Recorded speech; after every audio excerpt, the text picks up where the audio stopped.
Forgive me, I have not live streamed from this computer yet. So let's adjust the webcam. All right.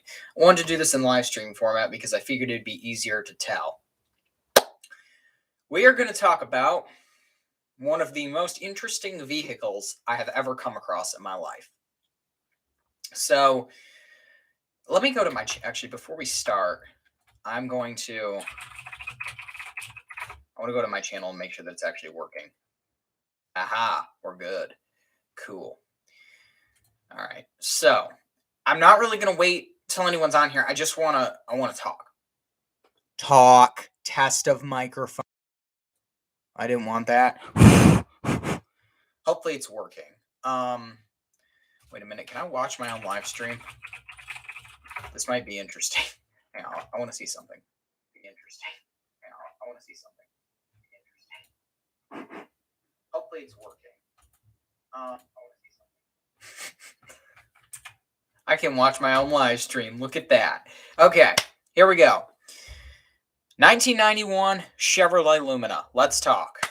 So, it's summer of this year. I'm trying to buy my first car. I've messaged 100 people about different vehicles. Good to know, thank you.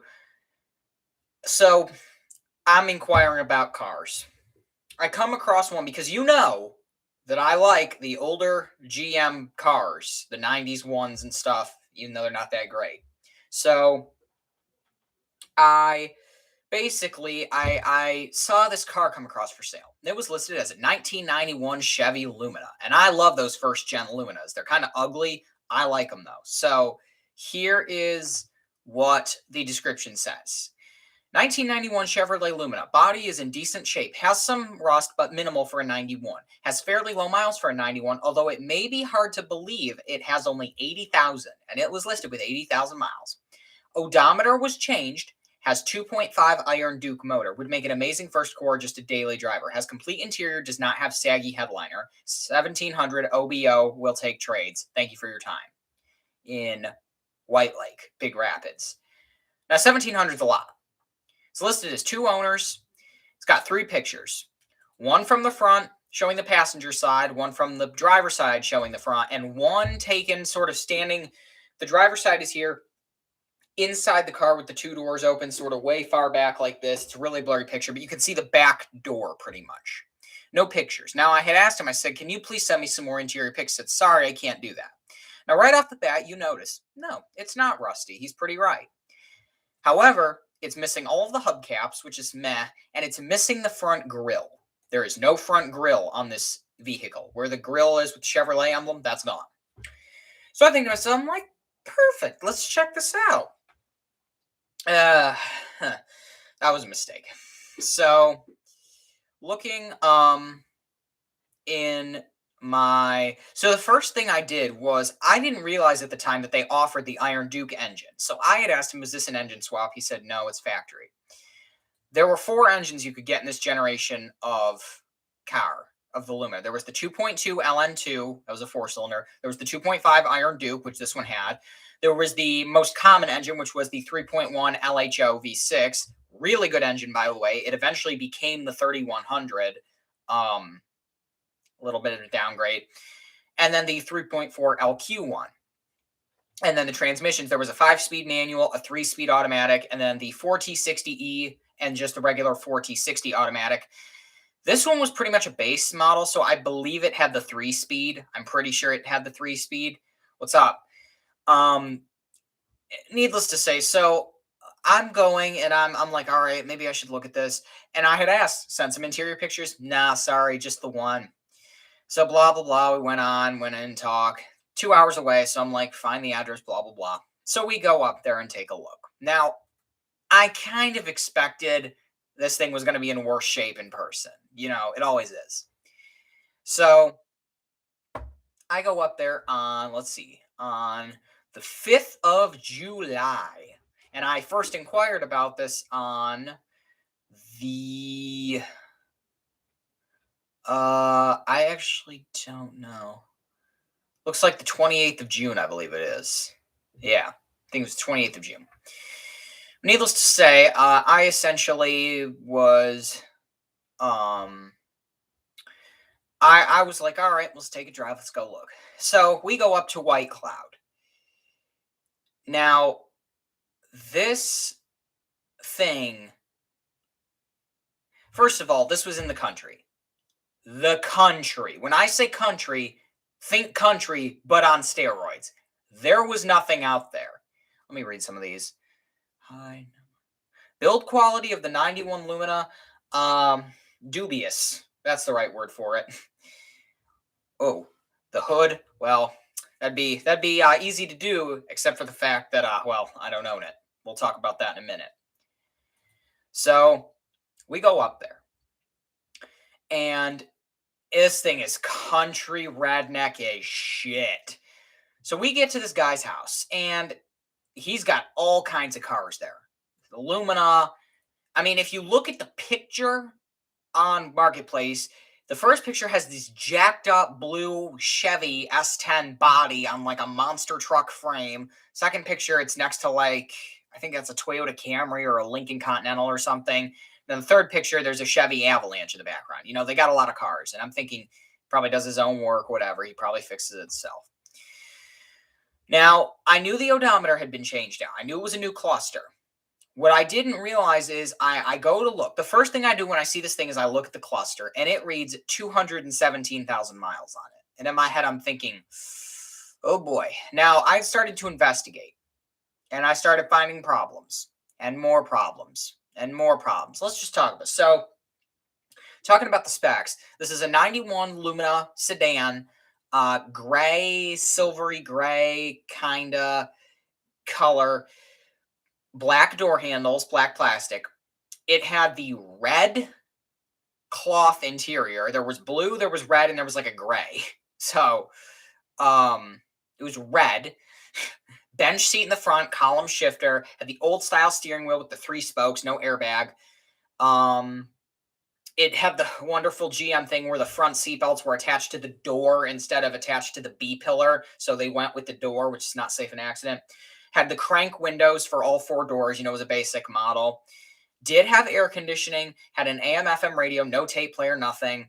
Did have wood grate on the dashboard, and it had no power locks, not even a button on the inside. You literally had to unlock and lock all the doors manually.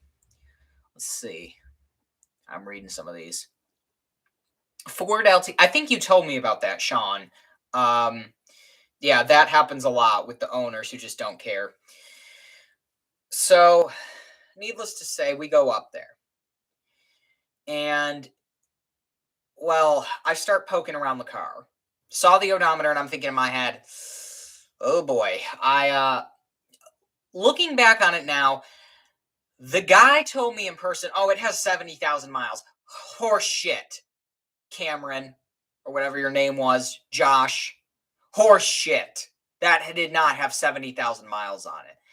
That car, didn't have 200,000 because granted, it was in passable condition. It was not 200,000 mile condition. Now, I would say that car had about 130,000 miles on it if I had to put my finger on it. So let's talk about the issues that this bitch had. First thing, the grill's missing. You need a grill. You need a grill. Hubcaps, whatever. Let's talk about the next problem.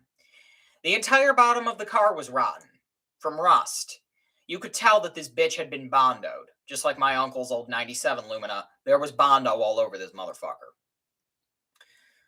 On the new Jeeps that have the 2-liter 4-cylinder engine, if it's reliable, then it's fine, but I have to imagine it would be a little underpowered, and I do not want to know what it costs to replace the turbo if the turbo goes out. You want to hope the turbo doesn't go out on one of those, because I imagine because it's a modern-day Jeep, it's going to be a lot. The only Jeeps I would buy are the old-style XJs. Okay, so rotten as shit. The trim is held in place with tinfoil. I'm not kidding. It has tinfoil holding the fucking trim in place. The locks work. You know, but I start to notice things like dents. It's got a few dents. It's not that rusty. I look inside, and I realized why there was no picture of the front of the car. Because the entire dashboard looked like a second-gen Dodge Ram dashboard. By that, I mean this fucking thing looked like a spider web. Cracked all over, which is weird because it's a vinyl dash. And so I was thinking, oh my God, that looks horrible. And the guy literally, he was like, oh, you know, you can get a dash cover on $30 on Amazon. He's like a millennial. And in my head, I'm thinking, Jesus Christ. So then we start poking around a little more. And I noticed that the interior dome light, this car only had one dome light between the front seat and the back seat. It had been changed out for a little LED one, you know, the cool white. And I'm like, whatever. I don't really care. I was missing the cover, you know, it's cosmetic. I'm like, whatever. Same with the hubcaps, you know, as long as it drives, you know, it doesn't need hubcaps. That's cosmetic, or wheel covers. So I'm like, in my head, I'm like, I was hoping this thing would be nicer. So then I decide, let's take it for a boot. So he starts it up, and it sounds like an Iron Duke engine. Granted, the engine did sound fairly healthy. It started right up, had no problems. Of course, he could have been running it before we got there to keep it warm, because maybe it didn't start well if it wasn't warm. But it started. I open the hood. I look. You know, it's not too bad. There was a bottle of brake fluid under the hood, which we'll get to that in a minute. But it starts, it runs, the hood opens, the strut works. I'm like, all right, this is, yeah, it runs. If it runs and shifts, that's what we need. So the guy's like, all right, you know, you just take it for a ride. Just come out here, go like 2 miles down that road, you know, just turn around, come on back. I left my car there. I left the RAV4. That's what we took. So I was there with my father. I got in and decided to drive it first. So I pull it down into gear with the column shifter, rip it down into gear. No, I pull it down in reverse. I put the seatbelt on, which for anybody that's ridden in a GM car from the early 90s with the seatbelts attached to the doors, they don't fit right. They sit in the buckle and then they don't touch you. They come like on your neck because they're high up like this. They don't really touch you because they're not adjustable. The idea was actually because when they did the automatic seatbelts, you were supposed to keep it buckled in and then just get in under it, but no one did that. The seat back, well, it was a bench seat. It had one adjustment, and that was forward and back. You could not adjust the backrest, so that was great. And the whole bench moved as one piece. Obviously, it wasn't a split. It did have a sixth seat. It had a lap belt in the middle, whatever. The whole back seat, I think, had lap belts. Maybe just the middle. I don't remember. There was at least one lap belt. But I look behind me, and coming from, I shit you not, I wish this wasn't true. Coming from the headliner, by the rear windshield in the middle, are wires hanging from the ceiling. And I'm thinking in my head, what is this? Now, didn't go to the third brake light because the third brake light, now granted the third brake light didn't work, but they were just coming out of it. It looked like this. Like wires are just hanging in your rearview mirror that you can see. I'm like, what the? No. What is that for? Well, for the dome light, because the dome light worked. So we get in. Power steering works. I start driving. This bitch is slow. A 4-cylinder Iron Duke engine with probably 90 horsepower with, I believe, was a 3-speed automatic transmission. Let's just say that I floored it during the drive, and it felt like a go-kart. It felt like you were pressing it and it would go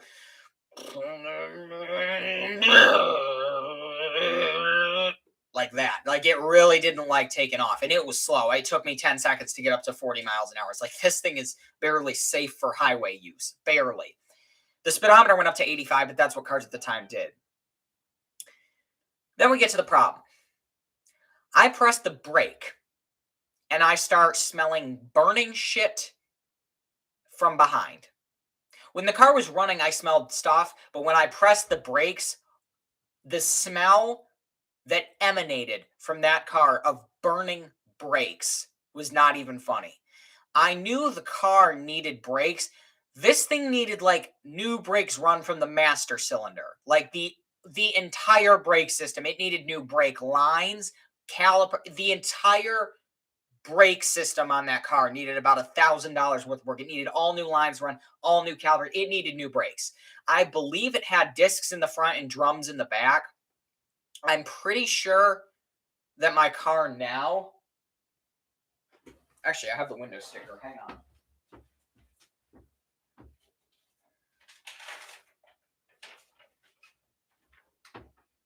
Okay. Let's see. I'm checking a copy of my MSRP for my car because my car's a Monte Carlo, but it's a second gen Lumina. I want to see if it has. Let me see. Let's see. What do we have? 3100 4-speed automatic, front wheel drive, low engine, oil sensor, power steering. Just says 4-wheel anti-lock brakes. I would have to assume that it's discs in the back, discs in the front, drums in the back. I believe. I think that's what it. Yeah, literally, it isn't. It doesn't say on here. I'm looking. I'm trying to find it. Yeah, Sean, you're right. It was ready for the junkyard, and I'm not even done talking about it. You know what? Fuck it. I tried to look. I can't find it. So, essentially, I'm taking it for a ride up the road, and all I can smell are brake fluid, is brake shit. And that's why there was brake fluid under the hood. But I started driving, and I'm like, this thing is a hoopty. I turn the radio on, it works. Then I go to turn the AC on, because a good way to tell if an old car was maintained is if the AC works. So I turn it to AC, and I turn it to full blast, because obviously that's a good way to test. Maybe the car thought I turned it to heat. I don't know. But when I turned that bitch on, I got the hottest stream of air I have ever felt come out of a car's climate control system. The entire AC system, I think it was probably out of refrigerant. I don't think there was a drop of refrigerant in the AC system. Hell, it probably didn't even have a condenser. It probably got the condenser ripped out because it had an AC setting. No AC, no cold air. No matter what temperature you turned the knob or there's a slider to, hot air. Yeah, I bet it was in mint condition. This Lumina was run through the ringer. And I'm thinking in my head, this is not gonna work. Not for $1,700. That car at most should have been $500. But I'm driving it and I'm thinking in my head, this is not gonna work. And then I open the trunk while we're gone, and I noticed that there's a bunch of car parts in the trunk. I don't know what was in there. There was stuff for the brakes. There was stuff. There was oil. There was a bunch of stuff. So I hobble it back to the guy's house. I pull in. I shut it off. Now, it didn't squeak or anything, but it also didn't run much either. Keep in mind that this is a car from 1991 that was supposed to be a basic family car. There's no urgency in this thing. This is a church car for grandparents. Although it was advertised as a family sedan, of course. At the time, Chevrolet had the Cavalier as their base model, the Corsica as sort of their mid-size, mid-level model, the Lumina, which replaced the Celebrity, as sort of their upper end model, their sort of main front-wheel drive car. And then they had the Caprice, which was their big, full-size rear-drive V8 Panther platform killer, whatever, competitor. So I get it back to his house, and I just decide, yeah, this is not going to work. Now, I at the time was like, okay, maybe for a little bit of money, maybe we can, maybe we can work something out. But $1,700, that isn't going to cut it. That's not going to work. So essentially, I'm just like, you have my number. If it doesn't sell, let me know. And, excuse me, I'm yawning. The guy claimed that he used it as a work car and took it to work, and he would drive it around places and never let him down, which granted, the engine ran fine. It shifted, well, for a 3-speed automatic, it shifted okay. But of course, there's the chance that he had it running before we got there to try and warm it up so it would run right. Which this is July, so it's still warm out anyway. But I was basically just like, yeah, 17, it's not going to work. So I pretty much forget about it. I was like, well, I can't say I'm surprised. Oh, and by the way, his note about it does not have a saggy headliner. He's full of shit because that headliner had obviously been glued back in. I laughed a little disappointed. I was like, well, that's really not what I was hoping for in the car. And so I come home and I'm like, whatever. I don't even care anymore. He sold it eventually. I don't know how, but he sold it for $1,600. At least that's what the price was lowered to. How he sold that thing, unless he sold it for the junkyard. Let's see. Exactly. Malaise era ruined cars. And, GM was in a bad spot in the 80s. They started to pick back up a little in the 90s, but 91, they were still in a bad place. The Caprice that was about their only, because it was still the box Caprice at that point. But the Lumina was the epitome of, we don't know what to do anymore. The Lumina was not a good car. You don't see them. The second gen was a little better, but you do not see them, the first gens, at all anymore. Other than that one, I've seen maybe 2 of them in my lifetime. And that says something, because I was born when they were 11 to 14 years old. So not too old for a vehicle. So I'm like, yeah, no, this ain't going to work. And honestly, I'm glad I didn't buy it, because this thing was not salvageable. The condition it was in, it was going to cost more to just redo the brakes than anything. And I'm going to put the link. Excuse me. I'm going to put the link to, if I hit edit, here we go. I am now putting the link for this in the description. I want you guys to look at that marketplace listing and tell me how sketchy that is. This was the 91 Lumina that I went to look at. It was, yeah. So that is pretty much the story of the 91 Lumina. Oh, you guys want to know what some other cars I looked at were? That was the first car I actually looked at in person, okay? Let's see. How many cars did Isaac24 look at when I was shopping? All right, I'm just going to go real quick. First one I ever inquired about was a 1989 Chevy Caprice hatchback with the 2-liter 4 column shifter. It sold. 1992 Chevy Lumina Euro 3.1, 1993 Chevy Lumina, 1996 Buick Park Avenue Ultra, 1989 Chevy Corsica Sedan, 1995 maybe Chevy Caprice Sedan, 1995 Buick Park Avenue, 1999 Chevy Lumina LS, 1997 Buick LeSabre Limited, 1988 Ford F-150. That was going to be the first car I was going to look at in person until he decided to wait and tell me it wasn't registered or insured until I went to look. It was an old 88 F-150, long bed, nice, XLT, had a lot of the features. It was 4-wheel drive. Let me actually go to it sold, obviously, but this was in May. Because at the time I was like, oh, well, even though it's a Ford, I could do something with this probably. Yeah, it was an 88 F-150. It had a different tailgate. It was two-tone, but it was a blue truck with a black tailgate. It was a nice trim level too. It was, I think, limited or something. I don't know. I think it was a Lariat. It had Eddie Bauer wheels, but it was a Lariat. It was a 4x4, which was a big deal. Had the 302 in it. Bulletproof engine, only had 118,000 miles. Not too rusty. Little rusty, but not too rusty. And I thought at the time, I was like, all right, I could make this work. Yeah, I didn't. I didn't make it work. And now I'm distracted looking at marketplace ads for a 1996 Chevy Cavalier. What have I done with my life? All right. 1997 Pontiac Bonneville SE, 1998 Buick Century Custom, 1991 Chevy Lumina. I think this one was also a base, but it had the blue interior. 1999 Chevy Monte Carlo LS. It was also red. That's ironic.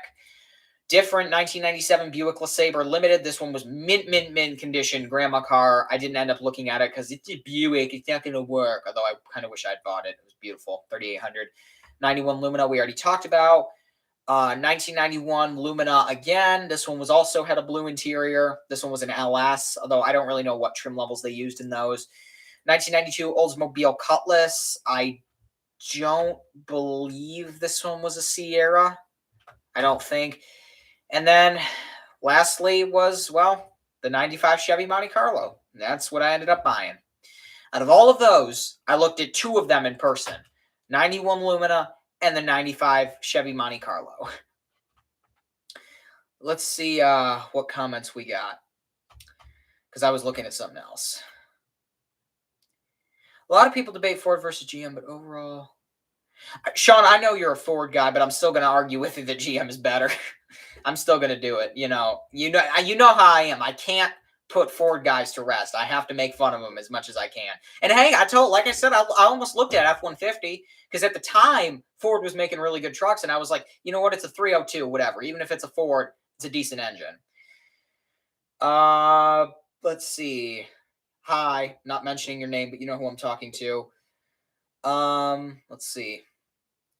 Yeah, Ford in other countries pretty much sucks. You know, Ford, one of the main reasons I don't like Ford, especially modern day, is because once you get into the 90s, started with the Sean, you're not wrong, okay? But I could say the same thing about Fix or Repair Daily or Fucked Over Rebuilt Dodge. Bye. And it's been good, by the way. So let's just put it this way. Ford, one of the biggest things Ford has done that I don't like is ever since the 90s, really with the Aspire, is they've started importing cars from Europe that Kia built and then bringing them here. Okay, let's just see. Aspire, Focus, all the Focuses, the 500, the later Taurus, the Escape, the EcoSport, the Edge, the Explorer, I don't think. The Fusion wasn't. No, the Fusion was because it was on a Volvo platform. What else? I don't know, but my thing is, why the hell can't a company that started in America produce their own cars for America and then export those cars to Europe? It doesn't make sense to me. Granted, I'm not in a place to talk because GM is not good either. Generally, moronic is pretty damn right in this day and age. But let's just say Ford, there's no new car that I would buy, okay? Does Chevrolet, we're going to do this actually. If Chevy still makes the Malibu, I'm going to look and see how much they're charging. So they make the Trax, Trailblazer, Equinox, Blazer, Traverse, Tahoe, Suburban, Colorado, Silverado, Stupid Bolt, EUV. Oh, they still do make the Malibu. Okay, you know what? Let's option a Malibu because if I was going to buy, really, 15.7 cubic feet of space in the trunk, that's how much my fucking car has. Could they have not done something in 2016? Whatever. I don't like the new Malibus, but if I had to buy a new car, I would consider it. I just want to know what engines are they giving you? Because if it's a 3.6, we're done. It's a deal breaker. Oh my God. A 1.5 turbo 4 with a CVT. Nope and nope. The Premier has a 2-liter turbo 4 with a 9-speed automatic transmission.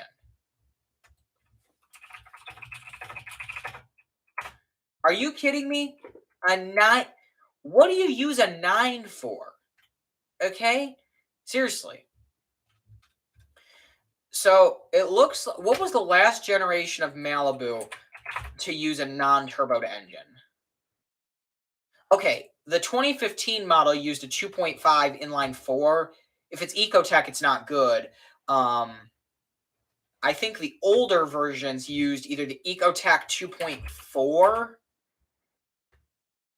Yeah, and then the 3.6, which is a no-no. It's a shame that Chevy has to use such shitty engines, because otherwise I would look at more of them.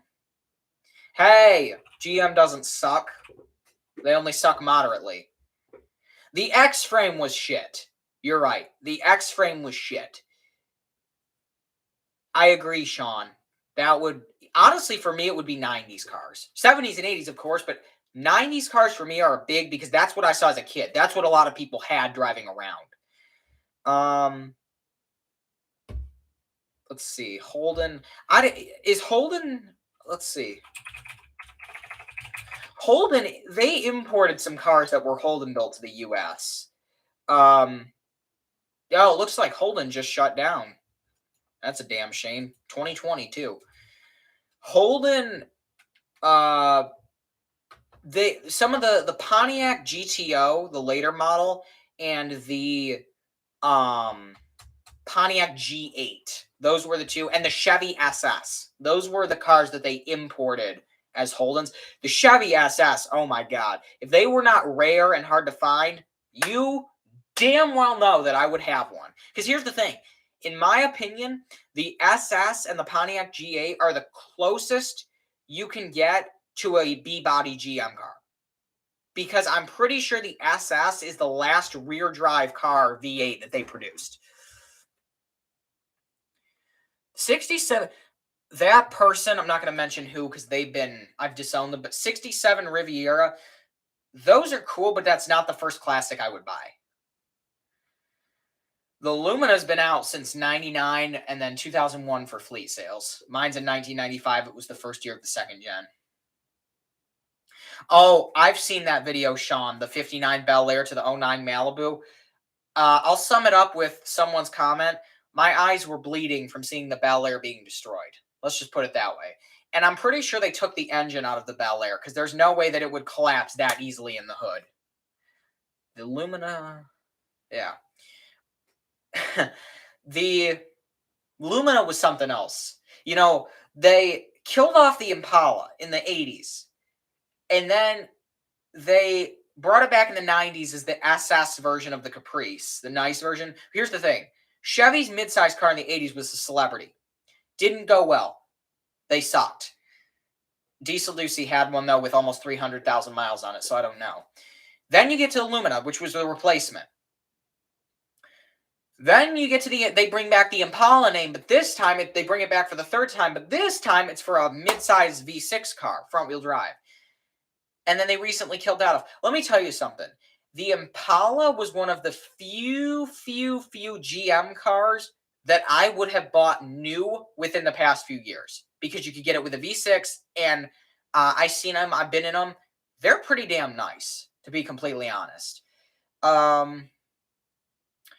They were meh. The 3.6 is a bad engine, and it sucks because if it wasn't a bad engine, I would have bought one of those as my first car. Quite honestly, I would have considered it. Let's see. Oh, you're talking about, okay. Let's see. 59 Imperial versus 09 Malibu. I think it would be different if they kept the engine in the Bel Air. That probably would have been too. But yeah, it was kind of a clusterfuck. All right, I'm going to get off of here because I mainly got on here to tell you the story of the 91 Lumina. It wasn't as much to chat. I love going through Facebook sometimes and looking to see what people are selling. Here's a 1993 Buick Skylark. How much they want? It's a coupe. 122,000 miles? Damn. Shit. Dude, I sometimes I wish I could shit money. But that would put me, if I was rich, that would put me in a very, very bad place because I would own about 1 million cars. That would be a bad situation. If I had unlimited money, that would be a bad situation because I would buy every car on Facebook. That's funny. The engine and transmission are strong. I'm just tired of working on it. It's a red Buick Skylark coupe. You don't see those a lot anymore. It's not the coolest. It's a 93, but blah, blah, blah. Scroll through Facebook. Blah, blah, blah. All right. I am gonna, oh my God, that's a money pit. 2002 Audi A4. My grandma had an A6 from about that period of time, but that's a fucking money pit. Especially with the turbo. All right, I am gonna cut out here. How much do they want for, oh, it's part out. All right, I'm gonna cut out here. 35 minutes, that's about it.